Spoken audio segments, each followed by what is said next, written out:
मौजूदा सरकार है ये जात पात की राजनीति करती है? ये धर्म की राजनीति करती है। दफ्तर दफ्तर भ्रष्टाचार कौन है इसका जिम्मेदार, जिले जिले में भ्रष्टाचार कौन है इसका जिम्मेदार। शिक्षा पे जोर देना चाहिए, ये लोग जो है मंदिरालय पे जोर दे रहे हैं। आपका नाम? लालजीत यादव। ये जो 5,000 से भी अधिक सरकारी स्कूल बंद किए जा रहे हैं मौजूदा सरकार के द्वारा, इस पे आपकी क्या राय है? भारतीय जनता पार्टी की सरकार ये राम राज्य की सरकार बताती है। ये मर्यादा पुरुषोत्तम राम के राज्य की सरकार नहीं है। ये अत्याचारियों की सरकार है, अन्यायियों की सरकार है। कि आप बताइए कि प्राथमिक विद्यालय बंद किए जा रहे हैं और मदिरालय खोले जा रहे हैं। आप लखनऊ शहर में पत्रकार महोदय, आप वरिष्ठ पत्रकार हैं, जरा देख लीजिए कि कितना मदिरालय खुले हुए हैं, अगल बगल खुल गए हैं। 4 कदम चलेंगे तो आपको मदिरालय दिखाई देगा। प्राथमिक विद्यालय 5,000 बंद किए जा रहे हैं, तो कहाँ का न्याय है? आप ये बताइए कि इस सरकार से लोगों को ज्यादा उम्मीद थी। हम लोगों ने पूर्ण बहुमत नहीं, प्रचंड बहुमत की सरकार बनाई कि जनता को कुछ राहत मिलेगी, कुछ जनता को जो है बच्चों के पढ़ाई लिखाई में थोड़ा सा और अच्छा व्यवस्था होगी। लेकिन कहाँ हो रहा है? प्राइवेट स्कूल खुलते जा रहे हैं और सरकारी स्कूल बंद कर रहे हैं। ये कहाँ का न्याय है? यही भारतीय जनता पार्टी का राम राज्य है? ये तो राम राज्य नहीं, जंगल राज से भी गया गुजरा राज्य हो गया है। माननीय योगी आदित्यनाथ जी संत महंत मुख्यमंत्री हैं, शिक्षा पे जोर देना चाहिए। ये लोग जो है मंदिरालय पे जोर दे रहे हैं कि मंदिरालय और खुलवाइए। पता नहीं कितने मंदिरालय खुलवाते जा रहे हैं और विद्यालय बंद करते जा रहे हैं।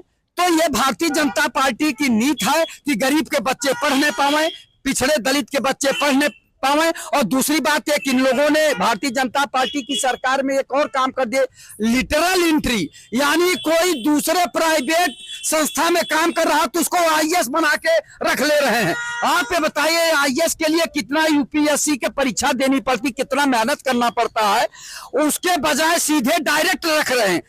और इधर कहते हैं कि ये आरक्षण वाले हैं तो ये आरोप लगाते हैं। अरे भैया परीक्षा तो लीजिए। तो ये है दशा राम राज्य की सरकार की। माननीय योगी आदित्यनाथ जी संत महंत मुख्यमंत्री हैं, रोज कहते हैं zero tolerance, zero tolerance, zero tolerance. और तहसील में चले जाइए तो लेखपाल से लेके एसडीएम तक भ्रष्टाचार में लिप्त है। थाने में चले जाइए तो सिपाही से लेके थानेदार तक भ्रष्टाचार में लिप्त है। और दफ्तर दफ्तर भ्रष्टाचार कौन है इसका जिम्मेदार, जिले जिले में भ्रष्टाचार कौन है इसका जिम्मेदार। माननीय मुख्यमंत्री जी संत महंत मुख्यमंत्री हैं। न ये कभी किसान के बेस में, न गरीब के बेस में, न साधु के बेस में, न किसी थाने में गए, न किसी तहसील में गए कि हमारे कर्मचारी जनता के साथ कैसा व्यवहार कर रहे हैं और रामराज की सरकार चला रहे हैं। कौन सा रामराज, कौन जीरो टॉलरेंस? केवल जीरो टॉलरेंस, जीरो टॉलरेंस आप लोगों के चैनलों पर चलता है, अखबारों में छपता है और जनता अब इसमें हंसने लगी है कि कैसा जीरो टॉलरेंस। रोज अपराध हो रहे हैं, रोज जो घटनाएं घट रही हैं, रोज भ्रष्टाचार हो रहा है और जीरो टॉलरेंस का नारा दे रहे हैं। रोज माननीय मुख्यमंत्री जी बोलते हैं।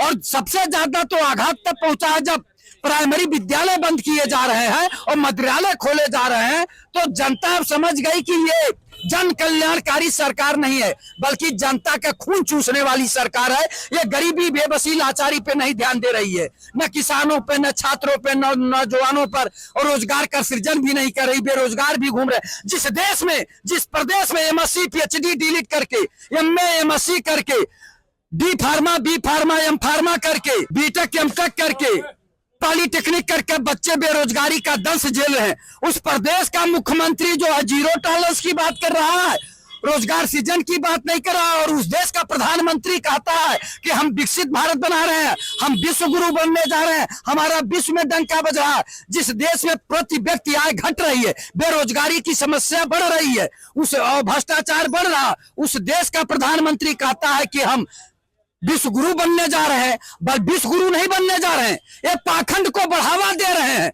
आप बताइए कि एक कोई धीरेन्द्र शास्त्री है, उनके साथ प्रधानमंत्री जी टहल रहे हैं आराम से और कह रहे हैं कि हिंदुत्व को बढ़ावा दे रहे हैं।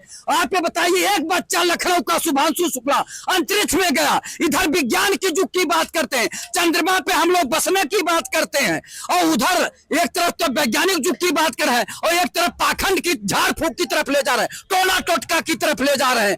आप बताइए कि जो धीरेन्द्र शास्त्री कहते हैं कि हम पर्ची निकालते हैं, पर्ची निकालते हैं, उन्हीं के यहाँ आंधी आई और 3 से उड़ गए, एक व्यक्ति की जान चली गई, तब पर्ची नहीं निकाले। पुलवामा घटना घट गई, पहलगाम घटना घट गई, तब पर्ची नहीं निकाले। एक दिन हवाई जहाज क्रैश कर गया, तब पर्ची नहीं निकाले। और ये लोग पाखंडी केवल पाखंड फैला रहे हैं। या तो आप विज्ञान युग की बात कर लीजिए या तो फिर पाखंड बढ़ाइए। तो प्रधानमंत्री जब पाखंड के एम्बेसडर बने हुए हैं कि धीरेन्द्र शास्त्री जी के साथ में चल रहे हैं और कई मंत्री भी उसमें बढ़ावा दे रहे हैं, शर्म आनी चाहिए इस मंत्रियों को, प्रधानमंत्री को, कि इधर तो विज्ञान का युग आगे जा रहा है, चंद्रमा पे निवास करने की बात कर रहे हैं, अंतरिक्ष में शुभांशु शुक्ला ने झंडा गाड़ दिया और वहां से सकुशल लौट के आए हैं, और ये लोग पाखंड को बढ़ावा दे रहे हैं। तो ये देश कैसे आगे बढ़ेगा, कैसे विश्व गुरु बनाएंगे जिस देश में प्रति व्यक्ति आय घटती जा रही हो, गरीबी बेबसी लाचारी में लोग जी रहे हो और पूर्ण भोजन नहीं मिल रहा है। कभी चटनी रोटी लोग खा ले रहे हैं, तो कभी एक कोई सब्जी किसी तरह से करके रोटी खा रहे हैं, कभी दाल भात खा रहे हैं, पूर्ण भोजन नहीं मिल रहा है। दाल चावल रोटी सब्जी किसी को मुहैया नहीं है दोनों टाइम। बड़े मुश्किल से लोग 80% लोग किस तरह से जी रहे हैं वो ईश्वर जानते हैं। लेकिन ये पाखंडी कहते हैं कि भारत विकसित राष्ट्र है और बहुत मजे में भारत चल रहा, भारत का बड़ा नाम हो रहा है। तो इस तरह के पाखंडियों का पाखंड चल रहा है। भारतीय जनता पार्टी की सरकार ये लोक जन कल्याणकारी सरकार नहीं है, बल्कि ये भ्रष्टाचारियों की सरकार है, अत्याचारियों की सरकार है, जिसमें जनता त्राही त्राही कर रही है। जनता इसका जवाब जरूर देगी। ठीक है, आपने शुभांशु शुक्ला की बात की, अभी जो अंतरिक्ष से वापस आए हैं, इसमें योगी जी ने इनसे पूछा कि आप गाजर का हलवा लेके गए थे अंतरिक्ष में, आपने अपने दोस्तों को बांटा कि नहीं बांटा। वहीं अगर इंदिरा गांधी की बात करें तो उनके दौर में उन्होंने पूछा था कि अंतरिक्ष से हमारा देश दिखता कैसा है। इस पे आपकी क्या राय है कि दोनों जो बड़े दोनों नेता हैं, इन दोनों की जो ये विचारधारा है, इस पे क्या कहना चाहेंगे आप?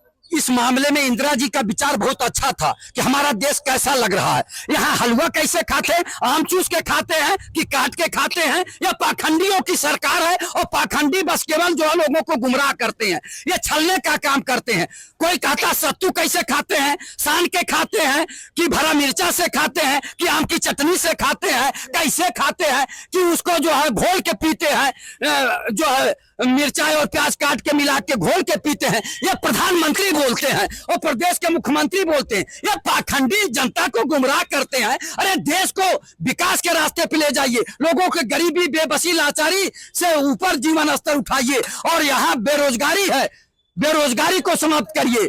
जो पढ़े लिखे लोग हैं उनको रोजगार दीजिए, तब जाके देश विकसित होगा। नहीं तो जो MSc PhD डिलीट किए हैं, IIT किए हैं, BTech किए हैं, MTech किए हैं, वो लोग कुंठित हो रहे हैं। आपके यहाँ विचारधारा जो पढ़े लिखे लोग हैं वो लोग कुंठित हो रहे हैं। यहाँ पाखंडियों की सरकार चल रही है। अब बताइए, हाथरस में एक बाबा का चरण रज लेने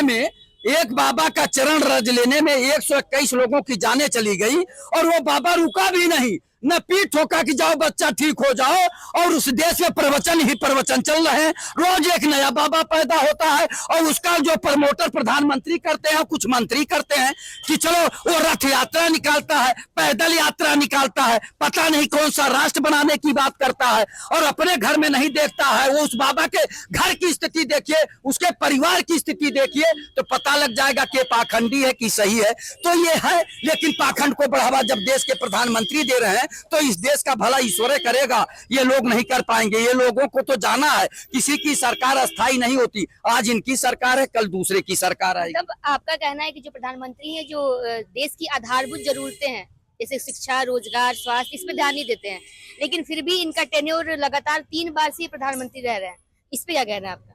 देखिए, औरंगजेब 48 साल लगभग शासन किया था, तो ये प्रधानमंत्री जो नरेंद्र मोदी है, गरीब के बेटे थे, चाय बेचने वाले के बेटे थे। ये कहते थे कि मेरी माँ जो है दूसरे के घरों में खाना बनाती थी, वहां से लाती थी, खाते थे, और हमारा जीवन बड़ा कष्टमय बीता हुआ है। चाय बेचने वाले का बेटा देश बेच रहा है। आप ये बताइए, यहाँ चिकित्सा, शिक्षा, रोजगार, स्वास्थ्य की बात करनी चाहिए, तो वो कहते हैं आम कैसे खाते हैं, चूस के खाते हैं कि काट के खाते हैं। यानी जनता को गुमराह, लोक लुभावन बात करते हैं, जनता के हित की बात नहीं करते, जन कल्याणकारी नीति नहीं बनाते हैं, केवल जनता को गुमराह करते हैं। इस देश में मूल समस्या है बेरोजगारी का, भ्रष्टाचार का, महंगाई का, और हर व्यक्ति का जीवन स्तर उठाने की बात करनी चाहिए। ये धर्म की घुट्टी पिला के लोगों को बेहोश करती है, केवल धर्म की घुट्टी कि आप ये हैं, आपको ये धर्म की पूजा करनी चाहिए। आप जो लोग धर्म की घुट्टी पिला रहे हैं। आप ये बताइए, वो बीमार होते हैं तो क्यों नहीं झाड़ फूंक से ठीक होते हैं? क्यों एम्स में जाते हैं भर्ती होने के लिए? क्यों विदेश में जाते हैं इलाज करने के लिए?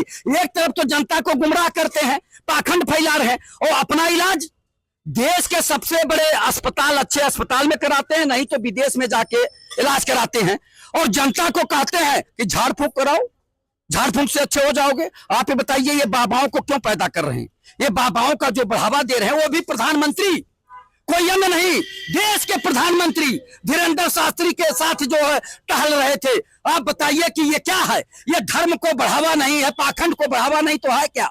ये सबसे बड़ी बात है कि जब आप अंतरिक्ष पे चले गए, आप चंद्रमा पे बसने की बात कर रहे हैं, तो विज्ञान युग है कि आप बीमार होते हैं तो अस्पताल जाते हैं, मंदिर का पुजारी गिर के फिसल के गिर जाता है तो अस्पताल जाता है, मंदिर में घंटा चोरी होता है तो पुलिस के पास जाते हैं, संविधान काम करता है, और उसमें पाखंड पैदा किया जा रहा है। तो ये क्या है? ये जानबूझ को जनता को गुमराह किया जा रहा है। ठीक है, आपने कहा कि जो मौजूदा सरकार ये जातिगत राजनीति करती है, लेकिन अगर ऐसे देखा जाए तो सपा भी एक जातिगत राजनीति खेलती है, बसपा भी एक जातिगत राजनीति खेलती है, तो कहीं ना कहीं सारी पार्टियां किसी न किसी विशेष जाति से तो जुड़ी हुई हैं। देखिए, सबसे बड़े पहले नारा लगा था, जिसकी जितनी भागीदारी उतनी उसकी हिस्सेदारी। तो हिस्सेदारी दीजिए ना, हम बात नहीं करते हैं जात पात की, हमारी हिस्सेदारी दीजिए, जितनी भागीदारी उतनी उसकी हिस्सेदारी। ये भारतीय जनता पार्टी की सरकार कहती है ना, सबका साथ, सबका विकास, सबका विश्वास। कितने मुसलमान इस देश में मुसलमान भी हैं, कितने एमएलए बनाई और कितने एमपी बनाई, तो ये सरकार है। और अन्य पिछड़े और दलित को कितना बनाई है। ये केवल घूमते हैं, केवल गुमराह करते हैं। सच्चाई है कि इस देश में जो भी लोग हैं, सबके आप मुख्यमंत्री हैं, सबके प्रधानमंत्री हैं, लेकिन आप सब पे कहां कर रहे हैं? केवल कहते हैं ना, सबका साथ, सबका विकास, सबका विश्वास। तो कहा 69,000 शिक्षक भर्ती कितने दिन से टाल रहे हैं? 5-6 साल हो गया होगा। पत्रकार महोदय, आपको मालूम होगा कि उसमें पिछड़े और दलितों का हक मार लिए, लूट लिए, और संत महंत मुख्यमंत्री योगी आदित्यनाथ जी, कोई दूसरा नहीं है। जब आपके राज्य में इस तरह से लूट घूसट और भ्रष्टाचार हो रहा, तो बताइए, हम लोग तो आप पे बहुत विश्वास किए थे, आपसे अपेक्षा किए थे कि आप संत महंत मुख्यमंत्री हैं, सबके साथ न्याय करेंगे, लेकिन आप सबके साथ तो न्याय कर नहीं रहे। स्वजातीय अपराधी जितने हैं सब बचे हुए हैं, अन्य बिरादरियों के जातो जो है मार रहे हैं, तो सबको आप मारिए ना, कोई बचने नहीं पाओ। जितने भ्रष्टाचारी हैं, जितने अपराधी हैं, किसी भी जात बिरादरी के हैं, तो उनका जो है, उनको जो है आप जेल भेजिए, उनके घरों पे बुलडोजर चलाइए, चाहे जिस जात धर्म के हो, किसी को मत छोड़िए। तब जाकर उत्तर प्रदेश अच्छा प्रदेश बनेगा और देश विकसित राष्ट्र बनेगा। ठीक है, अगर बात सपा सरकार की करें तो जो उसका कार्यकाल था, उस वक्त भी एक विशेष जाति के लोगों की जो नियुक्ति थी थानों में सबसे ज्यादा थी। ठीक है, जैसे आप अभी बोल रहे कि जो मौजूदा सरकार ये अपने जो एक विशेष जाति के लोगों की नियुक्ति ज्यादा करती है, तो वैसे ही सपा के कार्यकाल में भी ये चीजें थी। यूपी की बात, ये जो आप कह रही हैं, समाजवादी पार्टी ने कहा ना कि यादवों को रखा था ज्यादा थानों पे, अब योगी सरकार ठाकुरों को सबसे ज्यादा रखा है। तो ये चीजें हैं, जब वो उनमें और आप में अंतर ही नहीं है, उनमें और आप में अंतर ही नहीं है, तो फिर कैसा रामराज है? कैसा रामराज है जब आपके सरकार में उनके सरकार में अंतर ही नहीं दिखा रहा? हिंदू नहीं है? क्या है? हमसे बड़ा हिंदू कौन है? हमसे बड़ा हिंदू कौन है? सनातनी। हम सबसे ज्यादा सनातनी है, हम जो है शुद्ध शाकाहारी हैं। और यहाँ तो वो सनातनी है कि मीट मुर्गा भी खाएंगे, शराब भी पिएंगे और सनातनी का नारा लगाएंगे। देख लीजिए, देख लीजिए जरा आप मैडम, नजदीक जाके मुंह सूंघ लीजिए, हिंदू भी पता लग जाएगा कौन सनातनी है। शराब पी के सनातनी बनेगा, मुर्गा खा के, मछली खा के, और बकरे का मांस खा के सनातनी बनेगा। जरा देख लीजिए, आप सूंघ लीजिए, पता लग जाएगा कि कौन है। मैं शुद्ध शाकाहारी हूँ।